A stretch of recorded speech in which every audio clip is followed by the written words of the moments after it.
उत्तर, जल्दी उत्तर, जल्दी उत्तर, जल्दी उत्तर, जल्दी रे चढ़ा देंगे शादी में तेरी हल्दी रे। जल्दी से बताइए उत्तर, चाचा चाचा चाचा चाचा चा। जल्दी बताइए। अगर आप नहीं पढ़ेंगे तो भैया आपकी पिटाई के अलावा मेरे पास कोई भी चारा नहीं है, कोई भी चारा मेरे पास आपकी पिटाई के अलावा नहीं है। मैं इसलिए नहीं मारता क्योंकि आप ऑलरेडी बचपन में बहुत पिट चुके हो, कभी रिश्तेदारों के चक्कर में, कभी किसी और के चक्कर में। हमारी भी जब हवा चलती है तो बहुत कमर दुखती है। पुराना याद आता है कि कैसे कैसे पिटे थे। बचपन गांव के बच्चों का सिर्फ पिटाई से गुजरता है। उनकी फिक्स होती है कि दिन में 4 बार होगी। सुबह उठने पे होगी एक बार, उसके बाद 11 या 12 बजे के बीच में होगी, फिर 3 और 4 के बीच में, फिर 8 से 9 के बीच में पिट के वो सोते हैं। गांव के बच्चे की फिक्स है 4 बार पिटे। छोटी छोटी बातों पे ही होगी। मान लेते हैं घर में कोई रिश्तेदार आ गया, तो गांव का बच्चा क्या होता है बेचारा, बड़ा भुक्कड़ सा होता है। मतलब आप तो पता ही है क्या मिलेगा, रोटी सब्जी, दिन रात रोटी सब्जी खाए रहे, कुछ नहीं, इसके अलावा कुछ नहीं कि भाई उसको गाजर का जूस मिल रहा है ये वो। सुबह उठ के 1 लोटा भर के चाय लेगा पहले तो, तब उसकी एक आंख खुलती है, फिर बोलता और लूंगा। 1-1 रुपया दे दिया जाता है हमें खुद ही। मैं आपको अपने टाइम की बात बता रहा हूं, ज्यादा पुराना टाइम नहीं है। हमें खुद 1-1 रुपया दे दिया जाता था कि अपनी चॉइस का नाश्ता करो। बस ये गांव में थोड़ा अलग फैसिलिटी है कि शहर में तो पोहा बन के रख गया, सबको खाना है भाई ठीक है, बट गांव में क्या होता है, सबको 1-1 रुपया दे दिया जाता है, अपनी अपनी चॉइस का नाश्ता ले आओ। तो गांव में क्या होता है कि जब कोई रिश्तेदार आता है, जैसे तो उसके लिए नाश्ता मंगाया जाता है पार्ले जी की बिस्किट। तो जो गांव का लड़का होता है वो ऐसे बैठ जाता है, ऐसे हाथ करके, और उसकी निगाह नाश्ते पे होती है।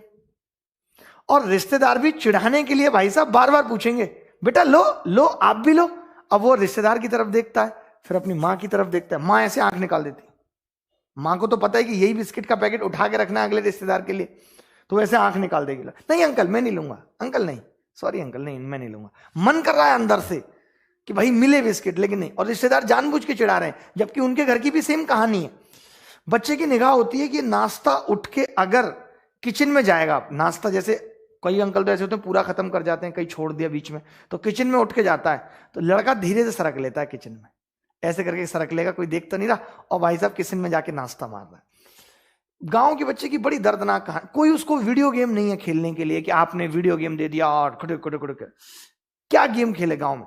मेढक पकड़ लिया, चुहिया पकड़ ली भाई साहब, धागे से बांध ली, उसे ही खेल रहा है। पीछे बड़ी चुहिया, फिर खींच दी पीछे की तरफ, अकेली चुहिया पकड़ ली, चिड़िया पकड़ ली, ऐसे काम करेगा। थकता नहीं है भाई साहब, मेढक थक जाएगा, भाई छोड़ दे अब तो छोड़ दे, हमें भी कुछ करना है मेढकी के साथ।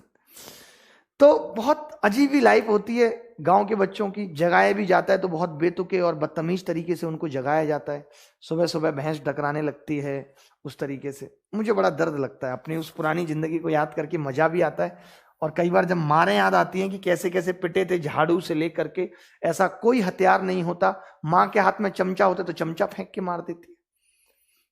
हम तो सबसे ज्यादा पिटते थे, एक डंडा था हमारे घर में छोटा जिससे कुत्ते भगाए जाते थे, उस डंडे से भाई साहब जो हमारी पिटाई हुई है। कमर देखिए, अगर मैं दिखाता आपको तो अंदर की तरफ झुकी हुई है, और गांव में जनरली आपको मिलेगा सबकी कमर अंदर की तरफ झुकी हुई है, क्योंकि रीढ़ की हड्डी पे इतने डंडे पड़े होते हैं कि वो अंदर की तरफ हो जाती है।